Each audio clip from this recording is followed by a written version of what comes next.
go. It's hard to take your eyes off this video. A rocket bursts out of a small pipe a little more than a meter long, spreading wings that look like blades. The main engine turns on, it soars up, and a few seconds later it plunges into a powerful armored vehicle from above, blowing it to pieces. This is how the American third-generation Javelin portable anti-tank missile system works. Let's take a closer look at this truly unique weapon and see why the Javelin is hailed as a superweapon with virtually no flaws. What other anti-tank complex can show such an impressive result? Out of 112 shots, 100 hit the target. It was achieved by the Ukrainian military in the war with Russian troops. This record was even recognized by the Pentagon. Why this man-portable anti-tank missile system is considered the most effective solution for light infantry to stop the enemy's powerful armored fist. The development of FGM-148 Javelin portable anti-tank missile system started in 1986 to replace the M47 Dragon complex, which had been in service since 1975. The question immediately arises. M47 Dragon began to enter service in 1975, and after 11 years there was a need for a new complex. Why? The development cycle of modern weapons is very long. For instance, Javelin entered service only in 1996, but still, by that time the M47 Dragon had only been in use for 21 years, and hundreds of millions of dollars had been spent on its development. Therefore, there must be a very good reason to go for the replacement of this anti-tank complex. And there was such a reason. Dragon ceased to meet modern realities, and it was not possible to enhance its technical characteristics to meet new requirements. In the late 70s and early 80s, the main enemy of the United States, the Soviet Union, began to supply its troops with its latest T-72 and T-80 tanks, and their T-90 tank was already on the way, which at the beginning of the 2000s became the best-selling tank in the world. Against these machines, equipped with active protection systems and modern dynamic protection, the M47 Dragon was ineffective. Both American and NATO generals, who saw these thousands of the latest Soviet tanks, the threat of their swift throw across Europe to the English Channel seemed more than real. This threat needed to be countered. The FGM-148 Javelin portable anti-tank missile system was supposed to become one of the elements of Western countermeasures. The Army set the following basic requirements for the developers of the new anti-tank complex. First, to dramatically increase the survivability of the shooter on the battlefield. It was priority number 1. Second, the damage potential of the shaped charge must be sufficient to disable the latest and most promising Soviet tanks at a firing range of at least 2 kilometers in the daytime or at night. In addition, the complex was supposed to allow firing from the premises, and its command and launch block could be used to solve reconnaissance tasks. Now let's see how the developers were able to meet these fundamental requirements. But first, we should note that the development of the FGM-148 Javelin was difficult due to the high requirements for the complex. In total, in the course of work, several specialized state programs replaced each other, and the creation cost $5 billion. But in the end, it turned out to be a real weapon masterpiece. The Javelin complex includes 2 main elements, a command and launch unit, and a transport launch container with a guided missile. Before use, the block and the container are connected, after which preparations for launch and a shot are carried out. The empty disposable container is then discarded and replaced with a new one. The command and launch unit is a device with day and night optics and electronics for firing control. The main means of finding a target is a thermal imaging camera. A telescopic sight was originally used as an additional channel. During the next modernization in the early 10th years, it was replaced by a video camera. A sharp increase in the survivability of the operator of the complex was achieved by introducing the fire and forget principle. The operator only needs to aim at the target and shoot. After launch, the missile independently tracks the target and aims at it. Thanks to this, the unit gets the opportunity to quickly start preparing for the second shot, or leave the position before the retaliatory strike. It was the implementation of this principle that allowed the Javelin anti-tank complex to become a third-generation complex. In other similar systems, after the launch of an anti-tank missile, the operator had to continue to direct it to the target, using wires or a laser beam, and this sharply reduced his survivability. After all, he revealed his position after the shot, since the enemy can easily determine the launch point and can strike at it. It is noteworthy that for a very long time, Javelin was the only third-generation anti-tank missile system in the world, and only recently in India, a similar system, NOG, was developed, also using the fire and forget principle. It is interesting that neither in China nor in Russia, that is, the most likely opponents of America, have have third-generation complexes. In China, there is an HJ-73C anti-tank complex with a firing range of 3,000 meters in service. The rocket in it is controlled through wires. In Russia, in 1998, the Kornet complex was adopted, with a firing range of 5,500 meters. The control is carried out by a laser beam. True, it is worth adding that the Kornet was recently modified, and its range increased to 10 kilometers, but the fire-and-forget principle was not implemented. At the same time, the Javelin missile is resistant to electronic warfare, as it is controlled by an infrared homing head. The rocket is also resistant to various infrared traps thanks to the built-in electronic control unit. Before launch, the operator enters the image of the target into the missile's memory through the command launching device, and in flight the image of the target is compared with the template entered into its memory. Therefore, even the use of infrared traps or camouflage on the battlefield against the background of some high-temperature object, for example a burning building, does not help, since the target does not visually change. The small weight of the Javelin complex also helps to increase the survivability of the operator. Its mass, together with the launch tube, command launch device, and the rocket itself, is only 22 kilograms. Therefore, although the firing unit consists of 2 people, you can work alone. Due to the small mass of the complex, the unit retains high mobility and can quickly move on the ground. A launch can be done even from a sitting or crouching position.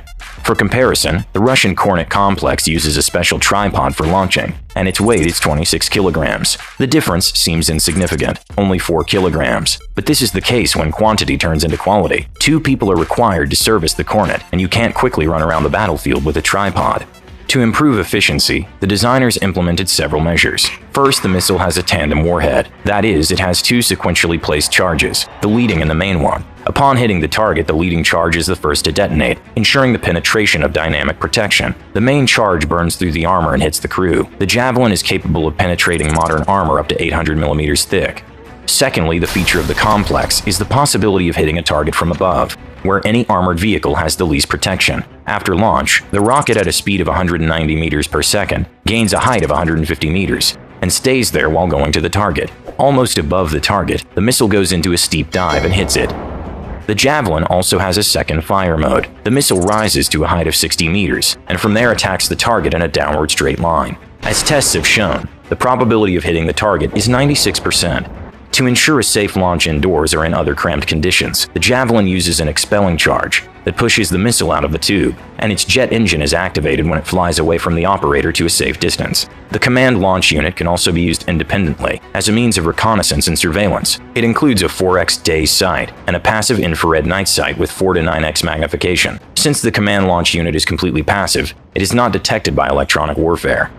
However, this block also has its limitations. It can be difficult to aim and search for targets at dawn and dusk, when twilight does not allow full use of the optical sight, and the difference in temperature between the target and the environment is minimal. In addition, the visibility of the target may be impaired by fires, burning equipment, and the use of smoke screens, but only if the latter use IR opaque compounds.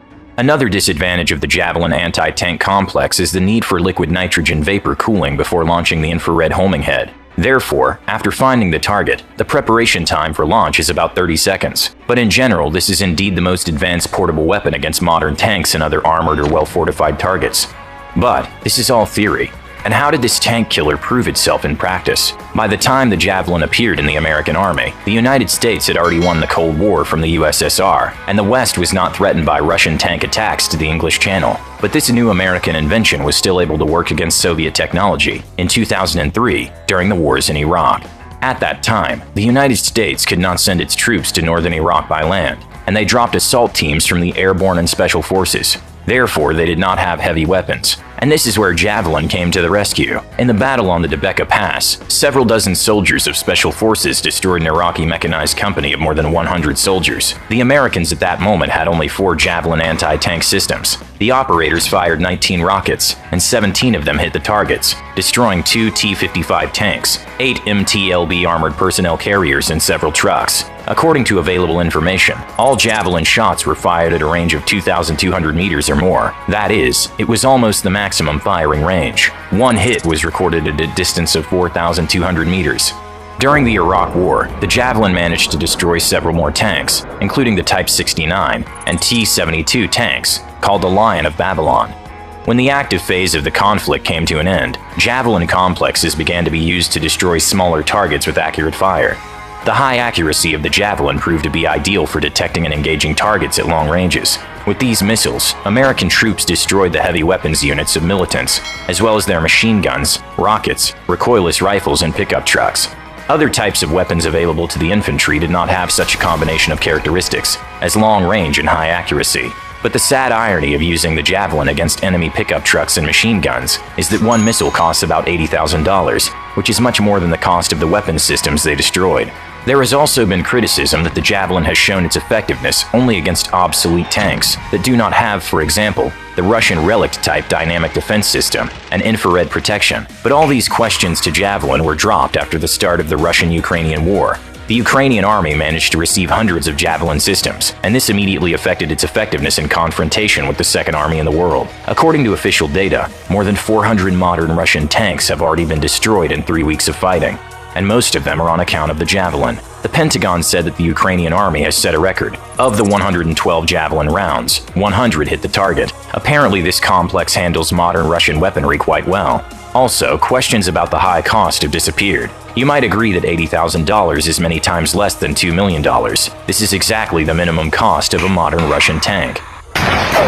What future can this great weapon have? After the Javelin anti-tank missile system entered service in 1996, it was repeatedly upgraded. Let's take a look at the 3 most important upgrades. Since the Javelin is used mainly to destroy weakly protected targets and structures, a new version of this complex with high-power ammunition was developed, which was named FGM-148F. Presumably, its new warhead is just as effective against tanks, and its cost is no higher than that of its predecessors. The ground forces also funded design and development work to create a lightweight command and launch unit. This new launch system is expected to be 70% smaller and halved in weight. Among its new features are upgraded electronics, a new laser designator, a high-resolution color camera, and infrared sensors with increased range and resolution.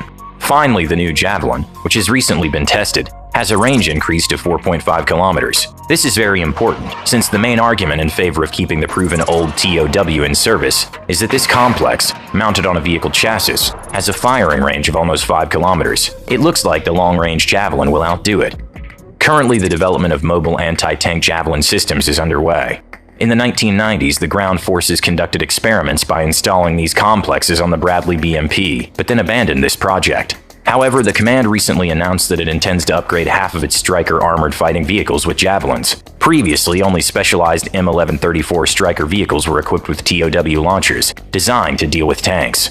The desire to install effective anti-tank weapons on medium armored personnel carriers is a direct reflection of Russian efforts, as part of which Kornet anti-tank systems are being installed on Boomerang, Kurganets, and T-15 Armata vehicles. Javelin in this version is a more mobile weapon compared to the old TOW, since the launcher can leave the danger zone immediately after firing a shot. If such an upgrade is carried out, then even lighter American armored vehicles will be equipped with anti-tank weapons, and will be able to deliver precision-guided missile strikes. By the way, it seems that the new Afghanet system on the hyped Russian Armata is unable to protect against Javelins, since its launch tubes are placed horizontally under the turret, so they cannot shoot vertically up. Although the TOW has lost its range advantage, it has an optical rather than an infrared guidance system, and costs substantially less, around $59,000. Therefore, the US military can keep both systems, so that neither jamming and electronic warfare system is sufficiently effective. So even if the TOW is left in service, then the Javelin will definitely still be in service for at least 15 years. And what do you think? Is it necessary to develop something new to replace the Javelin, given that Moscow and Beijing clearly want to change the status quo that has developed in the world? Or will this complex be a match for Russian and Chinese tanks? Write your thoughts in the comments below this video. We are interested in your opinion. Don't forget to put the like on the video if you enjoyed it. This will help other people see it. And subscribe to our channel. We're preparing more interesting stories about other modern weapons.